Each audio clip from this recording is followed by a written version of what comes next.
Ang tubig sa disyerto.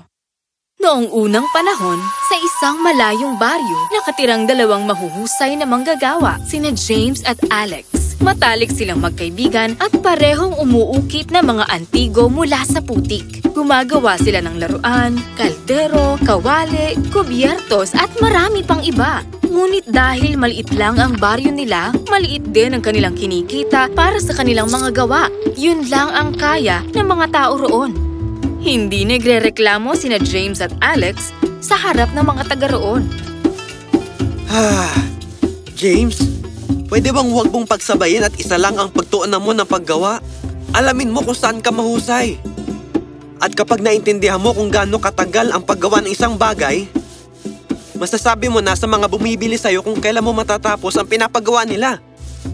Hindi, ayos lang ako. Kaya ko to. Kailangan nating makaukit ng madami para kumita tayo ng malaki. Pag natapos ko ang mga trabaho ko mula kahapon, sisimulan ko naman ang mga bagong ipapagawang natanggap ko kanina. Naiintindihan ko naman yun, kaibigan. Pero paano kung hindi mo naman matapos ang ibinigay na trabaho sa'yo sa tamang oras? Mas mahirap naman yun, di ba? Okay lang ako, Alex. Huwag ka nang mag-alala. Determinado si Alex sa pagtatrabaho at nakatuon lang siya sa iisang gawain. Sa tuwing tatanggap siya ng mga pasadya, tinatapos niya ito sa itinakdang oras sa kanya. Sinisigurado niyang mabibigyan niya ng tuon ang bawat gawain.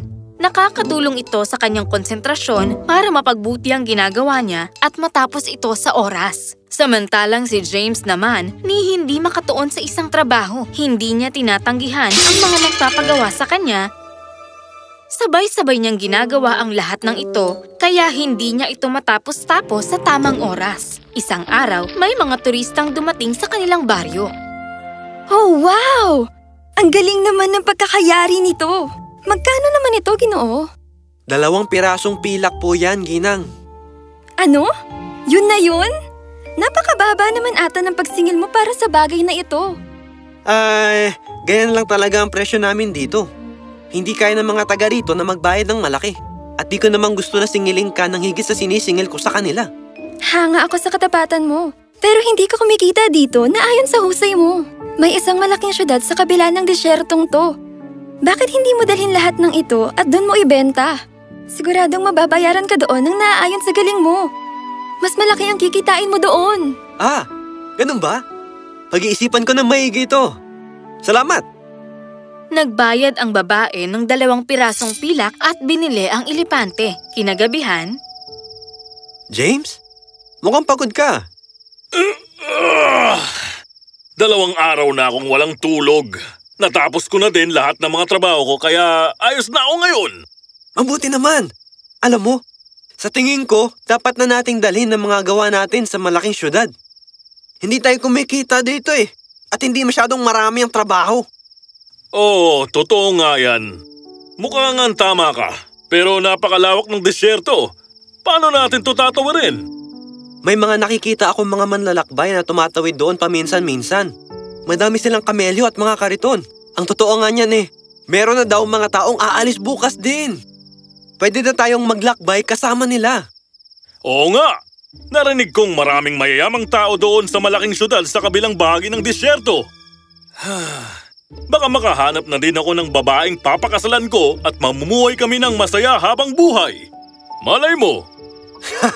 Totoo yan. Magpahinga ka na at matulog ng maigi. Kailangan mo makabawi ng tulog at lakas. Aalis tayo bukas ng umaga kasama ng mga manlalakbay. Nang gabing yun, nakatulog ng mapayapa sina James at Alex. Pagsapit ng umaga, agad nilang pinuno ang kanilang karitela ng pagkain at maraming tubig. Naghanda silang maigi dahil magiging mahaba ang kanilang magiging paglalakbay. Maayos na nagsimula ang kanilang paglalakbay. Nasasabik na sina James at Alex sa kanilang kinabukasan sa malaking syudad. Pinag-usapan nila kung gaano kalaki ang kanilang pwedeng kitain doon at matuto pa ng mga bagong kaalaman upang makabuo ng mga bagong gawang antigo. Saglit na tumitigil ang paglalakbay para kumain ng tanghalian sa hapon at sa gabi kapag hapunan na. Nagpatuloy ang kanilang paglalakbay ng ilang araw. Ngunit nahirapan sila dahil sa sobrang init ng panahon. Ano ba naman ito? Palagi bang ganito kainit sa paglalakbay? Hindi naman ganito. Kailangan ko na ng tubig. Nagdala naman tayo ng maraming tubig, pero malapit na ito maubos. Nahihirapan tayong maglakbay dahil sa sobrang init na to, James. Oo nga eh. At nauubos na ang tubig natin. Gawa sa putik ang mga lalagyan ng tubig na dala nila. Sa biglaang pagtaas ng temperatura, mabilis na natutuyo ang mga tubig sa lalagyan. Paano tayo mabubuhay nito kung mauubos na lahat ng tubig?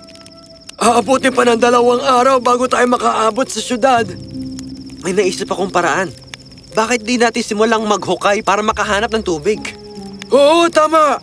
Siguradong kapag tinaga natin ito paghuhukay, makakahanap din tayo ng tubig. Tama! Maghanap tayo ng isang lugar at magsimula na maghukay. Dinala nila ang kanilang mga kamelyo at tumigil sa isang lugar. Sigurado ka ba makakahanap tayo ng tubig dito? Malalaman lang natin kapag nakapagsimula na tayo maghukay at mahukay ito ng malalim. Nagsimula silang lahat na maghukay at maghanap ng tubig. Lumipas ang mga oras, ngunit wala pa rin silang makitang tubig. Sinabi ko na sa'yo, wala namang kasing kwenta tong ginagawa natin dito. Imposibleng magkatubig sa disyerto. Mahirap nga ito, James. Pero hindi imposible. Kailangan lang nating magpatuloy. Unti-unti, tumigil sa paghuhukay ang bawat isa sa mga manlalakbay. Pagod na sila. Bumalik sila sa karitela at nagpahinga muna ng panandalian. Babalik ulit ako dyan maya-maya, ha? Kailangan ko lang magpahinga saglit. James. Pagod na ako. Baka pwedeng magpahinga muna tayo. Sige na, magpahinga ka na muna. At ako'y maghuhukay pa ng kaunti. Bumalik si Alex sa karitela, umupo at nagpahinga. Pero dahil sa init at sa sobrang pagod, nakatulog ito. Pagkalipas ng ilang sandali, isang manlalakbay ang lumapit kay James. Oh, ang tibay mo naman. Kanina ka pa naghuhukay ng walang tigil. Pero alam mo, sa totoo lang, sa tingin ko nagsasayang lang tayo ng oras dito eh. Anong ibig mong sabihin? Sa tingin ko wala naman kasing tubig dito. Pero alam ko kung saang lugar tayo makakahanap nito. Talaga? Saan?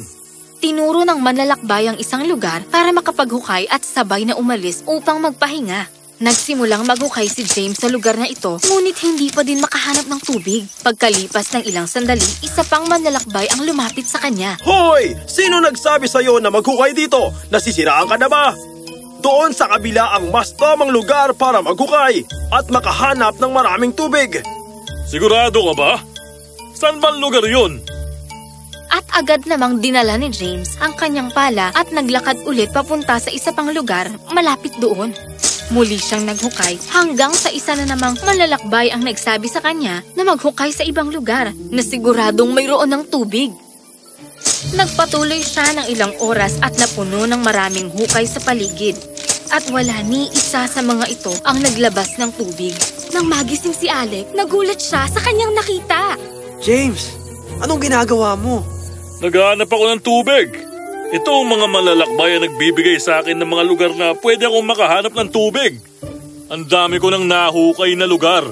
Pero wala akong makita ni isang patak ng tubig. Ito na nga ba ang kinakatakot ko?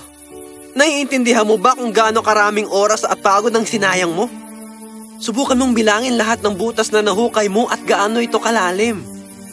Mas naging madali sana ang paghahanap ng tubig kung itinuon mo ang paghuhukay sa isang lugar lang. Hindi mo kasi pwedeng pakinggan silang lahat at mawala ka sa konsentrasyon. Tama ka. Nagpadala ako. Dapat naghukay ako sa isang lugar lamang. Tinawag ni Alex ang lahat at hiniling na maghukay lamang doon sa lugar na kanilang sinimulan. Nagpatuloy sila sa paghuhukay hanggang sa wakas, nakahanap sila ng tubig.